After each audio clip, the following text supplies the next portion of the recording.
नमस्कार साथियों, आप सभी का आपके YouTube चैनल सनातन धारा में बहुत बहुत स्वागत है।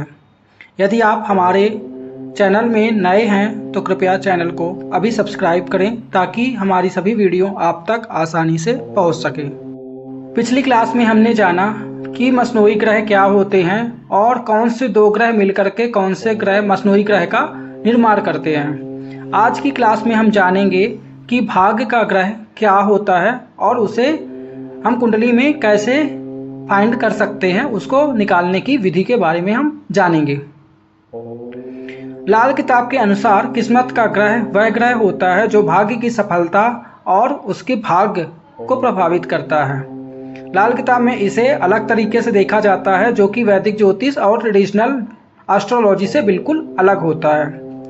लाल किताब के अनुसार भाग्य का ग्रह वह ग्रह होता है जो कि कुंडली में उत्तम दर्जे का होता है और राशि अनुसार सबसे उच्च फल देता है कुंडली में, तथा हर तरह से शुभ होता है। उसमें किसी प्रकार की या शत्रु ग्रहों का असर नहीं होता है, युति से या दृष्टि से किसी प्रकार से वह अशुभ नहीं होता है, उसे भाग्य का ग्रह कहते हैं। हम भाग्य के ग्रह को निकालने की विधि के बारे में जानेंगे। भाग्य के ग्रह को निकालने के लिए लाल किताब के अनुसार हम कई स्टेज को फॉलो करते हैं, जिसमें से पहला हमारा फर्स्ट स्टेज है। कुंडली में हम केंद्र स्थानों को देखेंगे और केंद्र स्थान में जो भी पहले उच्च का ग्रह होगा उसे हम किस्मत का ग्रह मानेंगे। जैसे यदि किसी की कुंडली में फर्स्ट हाउस में ही सूर्य आ जाए तो वह उसकी कुंडली में भाग्य का ग्रह होगा। इसी तरह फोर्थ हाउस में यदि गुरु आ जाए, सेवंथ हाउस में शनि आ जाए या फिर 10th हाउस में मंगल आ जाए तो वह जिस भाव में बैठा है उसके अनुसार यदि उच्च हाउस में है तो वह किस्मत का ग्रह होगा।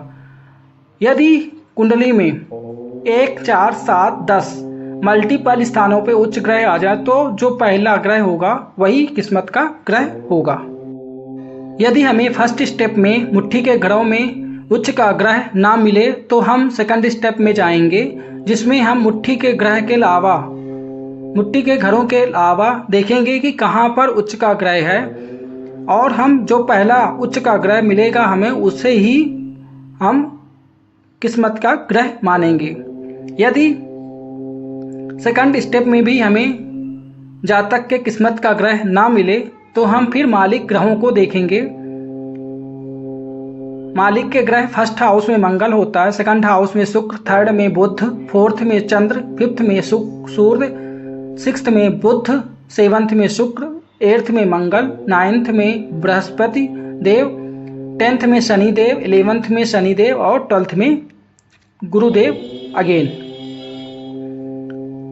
जो भी पहला मालिक ग्रह होगा उस हाउस में, जैसे किसी की कुंडली में बुध 3rd हाउस में है और सूर्य 5th हाउस में है तो पहले हमारा बुध आया, इसलिए वह जातक की किस्मत का ग्रह होगा। यदि थर्ड स्टेप में भी जातक के किस्मत का ग्रह ना मिले, कोई भी ग्रह अपने मालिक ग्रह घर में ना बैठा हो तो हम फोर्थ स्टेप में जाएंगे, जिसमें हम 9th हाउस को देखेंगे और 9th हाउस में बैठा हुआ ग्रह किस्मत का ग्रह होगा। यदि 9th हाउस में बैठा हुआ कोई भी ग्रह ना हो तब हम 3rd हाउस को देखेंगे और उसमें बैठा हुआ ग्रह 3rd हाउस में बैठा हुआ ग्रह किस्मत का ग्रह होगा।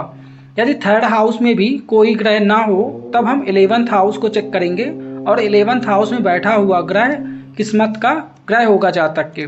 यदि 11th हाउस में भी कोई भी ग्रह ना हो, खाली हो, तो 5th हाउस को हम चेक करेंगे और 5th हाउस का ग्रह जो होगा वह किस्मत का ग्रह होगा। इसी तरह यदि 5th हाउस में भी कोई ग्रह नहीं है तो फिर हम 5th हाउस में भी कोई ग्रह नहीं है तो हम 2nd हाउस को चेक करेंगे।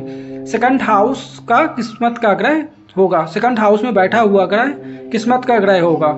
यदि 2nd हाउस में भी कोई भी ग्रह नहीं है तब हम 6th हाउस को चेक करेंगे और 6th हाउस में भी सपोज कोई भी ग्रह नहीं मिला हमें अभी तक तो फिर हम 6th हाउस को छोड़कर 6th हाउस के बाद 12th हाउस को चेक करेंगे और 12th हाउस में भी जब कोई हमें ग्रह नहीं मिलेगा तब हम 8th हाउस को चेक करेंगे और यदि 8th हाउस में भी हमें कोई ग्रह नहीं मिले तो कुंडली में जो सबसे शुभ ग्रह होगा उसे हम जातक की किस्मत का ग्रह मानेंगे। तो एक रहे किस्मत के ग्रह और उन्हें जगाने की विधि। आज की क्लास को यहीं पे संपन्न किया जाता है। आगे की क्लास के लिए आप सभी हमारे YouTube चैनल सनातन धारा से जुड़े रहें। आप सभी का बहुत बहुत धन्यवाद, शुक्रिया।